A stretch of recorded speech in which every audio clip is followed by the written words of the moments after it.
My daughter's TikTok fame destroyed our family. Had to choose between her and my son, and I'll never forgive myself.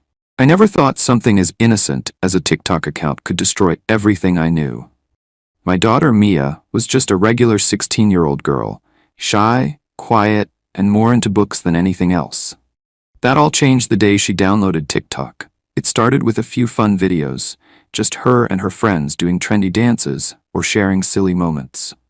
At first, I didn't think much of it. Every teenager does this, I thought. It's harmless. But I couldn't have been more wrong. Within weeks, Mia's follower count exploded.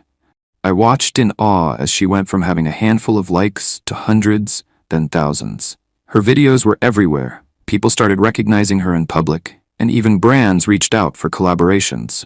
It felt like she had it all. The fame, the attention, and the validation she'd been craving. But with each new follower, something else was changing. The Mia I knew started to fade, and the girl on TikTok took her place. At first, it was just harmless fun. But the longer this went on, the more I saw how it affected our family. Mia became consumed by her online life, spending hours filming, editing, and posting, constantly checking her notifications. Our once close family dinners turned into silent evenings, with Mia lost in her phone, her mind miles away. But the real nightmare began when I noticed how her growing fame was affecting her relationship with her younger brother, Ethan. He didn't understand why his sister was always glued to her phone. Mia's constant need for validation from strangers started to eat away at the bond they once shared. I could feel the growing distance between us, Mia and me, Mia and Ethan, our whole family, as if we were slowly drifting apart. But the worst was yet to come. I had no idea how much damage TikTok fame caused until the moment I was forced to make the hardest choice of my life. And that's when everything changed. Before everything went sideways, our family was just like any other. I'm Greg, the father, and my wife Lisa, and I had built a life where our kids, Mia and Ethan, were the center of it all. Lisa and I had always prided ourselves on staying close-knit, balancing work, home life, and family time. We didn't have any social media obsessions, and we were okay with that. We didn't need constant online validation to feel happy or fulfilled. Our family dinners were full of laughter, Ethan's questions, and Mia's shy smiles, even though she was a bit more reserved. We weren't the type to post every moment of our lives online. Instead, we kept those precious memories to ourselves. Mia, our 16-year-old daughter, was quiet but clever. She wasn't the type to crave attention, and though she was social, she didn't chase popularity. Mia loved reading, drawing, and spending time with Ethan. They were close. Sometimes it felt like Mia was his second mother, always looking out for him and protecting him from the little annoyances that life threw his way. They had their disagreements, like any siblings, but they always seemed to work it out. Ethan, our 11-year-old, was a ball of energy, loud, curious, and always up to something. He loved sports, playing with his action figures, and had a fascination with space. He and Mia had their own little world, filled with inside jokes and shared memories. It was a sibling bond I always hoped would stay unbreakable. And then there was me, Greg, the dad who tried his best to be involved, but never too intrusive. I wasn't a tech expert, and I didn't understand the appeal of social media, but I knew it was a big part of the kids' lives. So when Mia showed an interest in TikTok, I didn't think much of it. Just a phase, I told myself. At first she posted harmless videos, funny dances with her friends, silly moments. It seemed like nothing out of the ordinary. The family was still the same, and we were all happy. But, as with all things, it didn't stay that way for long. It all started so innocently. Mia's first TikTok video wasn't anything special, a simple dance to a trending song that she and her friends did after school. It was nothing that would raise any eyebrows, just a harmless attempt at fitting in. I remember watching her edit it and laughing at how nervous she looked, as if she was unsure whether people would even notice. But when she showed me the next day, I was surprised to see it had over 10,000 views. At first, I brushed it off. I told her, "Hey, that's pretty good. You're getting some attention." Mia was excited, though she was shy about it. But instead of pulling away from the platform like I thought she might, Mia dove deeper. She started filming more often, trying different trends, collaborating with friends, and engaging with other creators. Before long, I saw the number next to her username go from 10,000 to 50,000.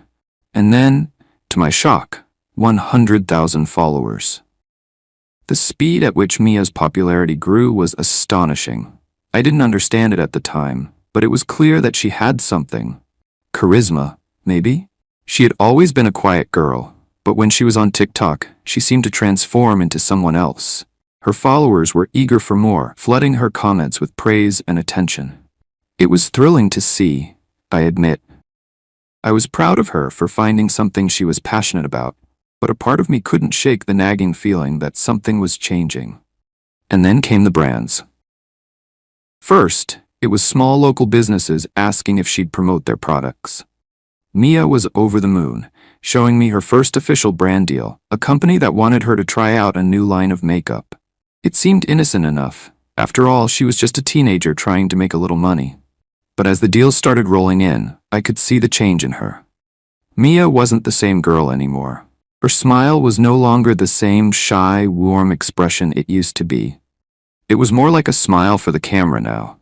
She became fixated on the likes, the followers, the comments. Her self-worth became wrapped up in the numbers. Mia's phone was always in her hand. Every time I looked at her, she was scrolling through her feed, checking for new followers, reading the latest comments. Her whole life seemed to revolve around TikTok, and it wasn't just about the videos anymore. It was about the attention, the validation that came with every new follower, every new comment. And it wasn't just the public, anonymous attention. It was the personal praise from strangers who knew her only through a screen. The more Mia's popularity grew, the more I felt like I was losing my daughter. She spent less time with us, less time with Ethan. Family dinners, once the highlight of our day, turned into silent moments where Mia was lost in her phone. Ethan, still so young, didn't understand. He started getting frustrated when Mia wouldn't play with him, or when she wouldn't put her phone down to watch a movie together. I could see the sadness in his eyes. He missed his sister, the one who used to look out for him and laugh at his silly jokes. But Mia didn't see it that way. I tried talking to her. I asked her why she was always on her phone, why she wasn't spending time with us anymore. Mia brushed me off, telling me I didn't understand how important this was to her. She was trying to build something big. She wasn't just posting for fun anymore. She was building a brand, a career. She told me I should be proud of her, that this was her future. But I wasn't sure I could be proud of her anymore. Mia wasn't just filming dance routines or lip-syncing to songs. She was starting to film other moments, private moments. Arguments between me and Lisa, the little squabbles that every family has. Family situations that should have stayed between us were now being broadcast to thousands of strangers. She started posting videos about family drama, capturing real-life fights and turning them into content. It felt like an invasion of our privacy, an exploitation of our most vulnerable moments. I tried to intervene, but every time I expressed my discomfort, Mia would get defensive. She argued that she was just being real, that this was the content people wanted to see. It didn't matter if it was personal. It didn't matter if it was private. What mattered was the engagement. The more controversial, the better. Lisa, on the other hand, seemed to brush it off. She saw the brand deals and the followers, and she thought it was harmless. "It's just a phase," she'd say. "She's just having fun. Let her do her thing." But I wasn't so sure. The more I saw Mia's online persona growing, the more I felt like I was losing the daughter I once knew. And then, everything came crashing down. As the months passed, Mia's obsession with her TikTok fame grew to an uncontrollable level. The bright, sweet girl who used to light up our home with her laughter and energy was now a distant figure, absorbed entirely in her phone. It wasn't just the time spent on TikTok that changed her. It was how she saw herself, how she valued herself. The likes, the followers, the comments, each one became a form of validation, a number that defined her worth. And the more validation she got, the colder and more distant she became. I could feel it in the air every time I walked into the room. The constant glow of her phone screen, the flicker of her fingers scrolling through her feed, her attention always elsewhere. It wasn't just that she was on her phone all the time. It was the change in her attitude. She was no longer the Mia who would sit with us at the kitchen table, telling us about her day, laughing at Ethan's jokes, or asking about our plans for the weekend. Now, she barely acknowledged us. She was wrapped up in a world of followers, strangers who knew everything about her, but nothing about who she truly was. One evening, I tried to sit down with her, hoping for a heart-to-heart. I wanted to tell her that I missed the way things used to be, to remind her that she didn't need to live for the approval of strangers. But when I asked her to put her phone down for just a few minutes, her response hit me like a slap across the face. "Dad, you just don't get it," Mia said, rolling her eyes without a trace of remorse. "This is how it is now. You can't understand because you're not in the world I'm in. It's not just about having fun anymore. It's my job. It's my future." I didn't know what to say. I was shocked by how dismissive she was, by how little regard she had for the way I felt. I tried to keep my voice steady, to hide the hurt, but I couldn't help it. "Mia, I just want you to spend some time with us. We're your family. We're still here," I said, trying to reach her. But Mia just shook her head and went back to scrolling, not even giving me the courtesy of a response.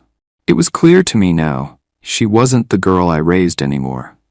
She had become someone else, someone who didn't care about her family, her relationships, or the moments that once held meaning for us. It was around this time that I started noticing something even worse.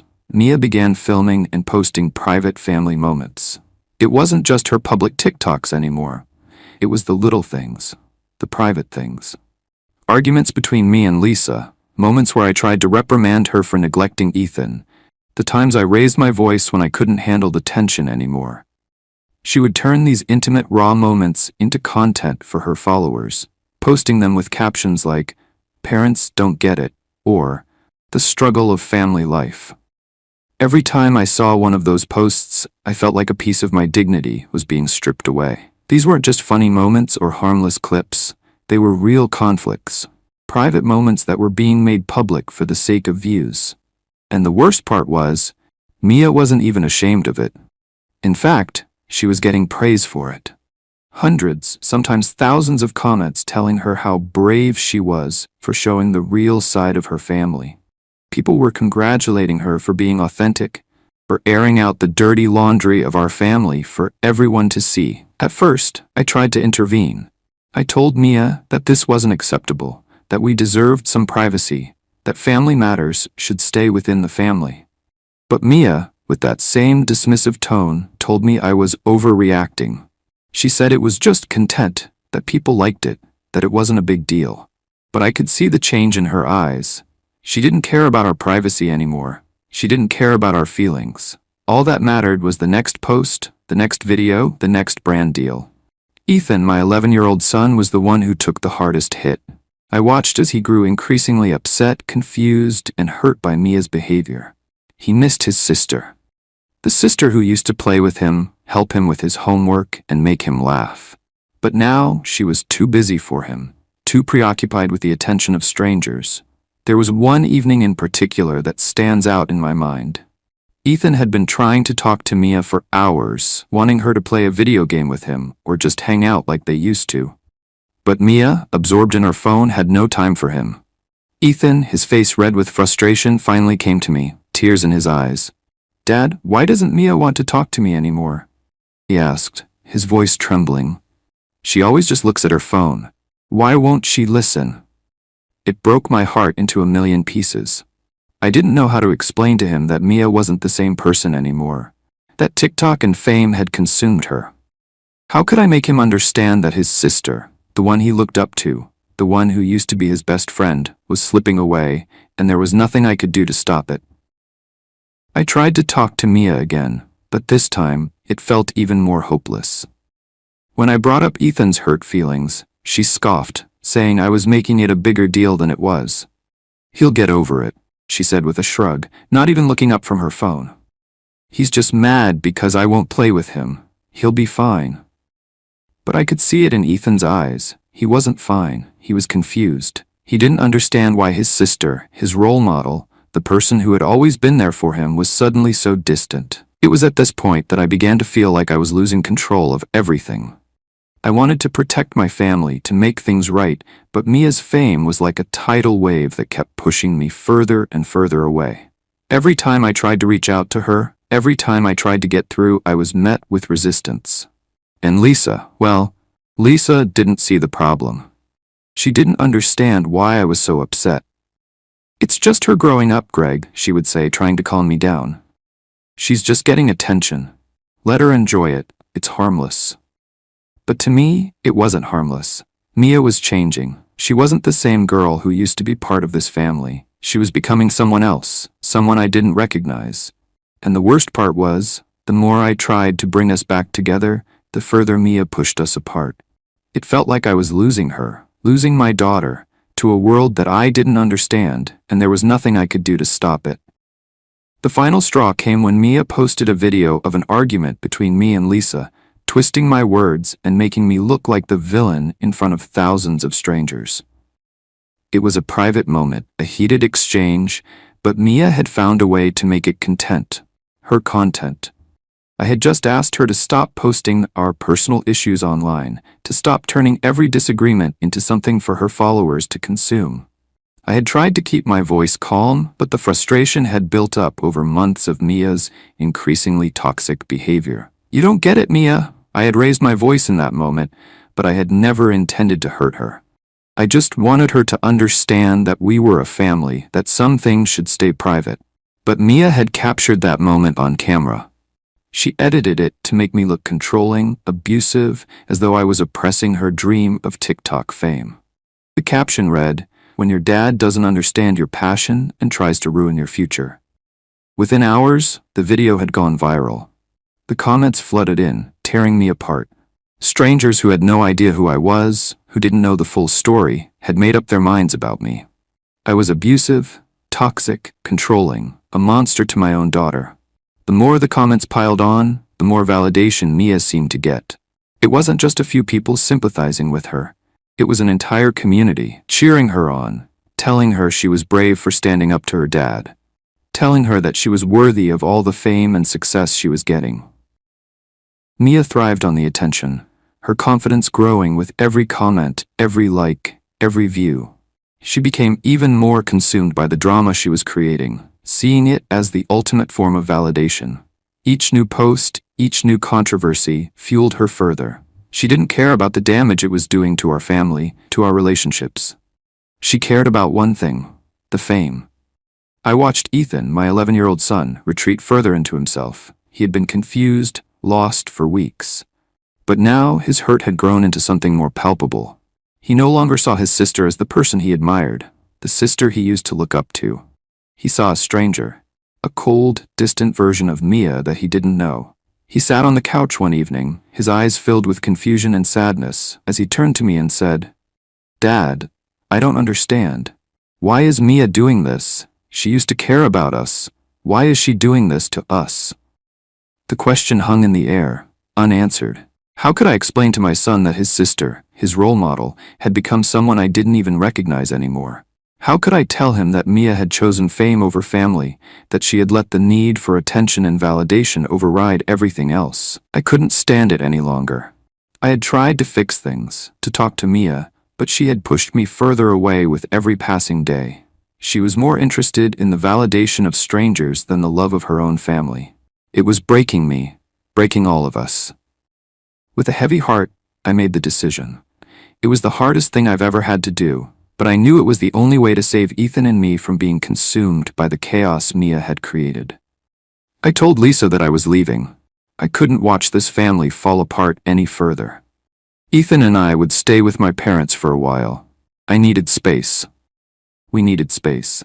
Lisa didn't understand. She didn't see the damage Mia's fame had caused. She didn't understand why I couldn't just let Mia be, why I couldn't just let her pursue her dreams. To Lisa, this was all just a phase, something Mia would eventually grow out of. But I couldn't ignore the truth. Mia had changed, and I didn't know how to reach her anymore. As I packed a few bags, Ethan's face was full of hurt, but also relief.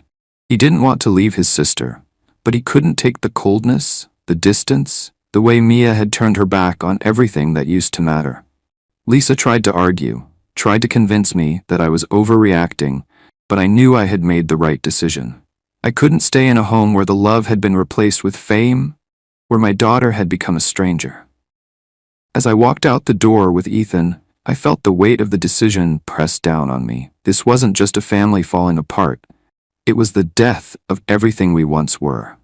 The guilt gnawed at me. Was I doing the right thing? Was I abandoning my daughter, my family when they needed me most? But deep down, I knew that I couldn't keep sacrificing my relationship with Ethan, with my family, for the sake of a daughter who had chosen a life of drama and attention over the people who loved her unconditionally. Mia's fame was no longer just a phase. It had become a force, something that had torn us apart, and I wasn't sure if we could ever come back from it. The weeks that followed were filled with silence and tension. Greg and Ethan stayed at Greg's parents' home, trying to rebuild their lives amidst the chaos Mia had created. Lisa remained at home with Mia, seemingly blind to the damage that had been done. Despite all the arguments, the pain, and the emotional toll, Lisa kept supporting Mia's TikTok career, convinced that it would lead to something big, something important. But for Greg, the decision had been made. He spent sleepless nights questioning whether he'd done the right thing. Could he have salvaged his relationship with Mia? Should he have tried harder to keep the family together? Yet every time he thought about the coldness in Mia's eyes, the distance between them, he realized that the love he had once known had been replaced by an insatiable need for fame. Ethan, though sad and confused, was starting to heal. He no longer had to watch his sister turn every family moment into content for the masses. The bond between father and son grew stronger as they found solace in each other. As for Mia, her fame grew, but so did the emptiness within her. She had the followers, the likes, the comments, but the family she had once cherished seemed lost forever. She would never admit it, but deep down, Mia knew that her pursuit of fame had cost her the most important thing: her family. In the end, Mia's pursuit of TikTok fame shattered the family. While Greg and Ethan began to heal and rebuild, Lisa remained focused on Mia's career, blind to the damage it caused. Mia's fame continued to grow, but she faced an emptiness that no amount of followers could fill. The distance she created between herself and her family became irreparable.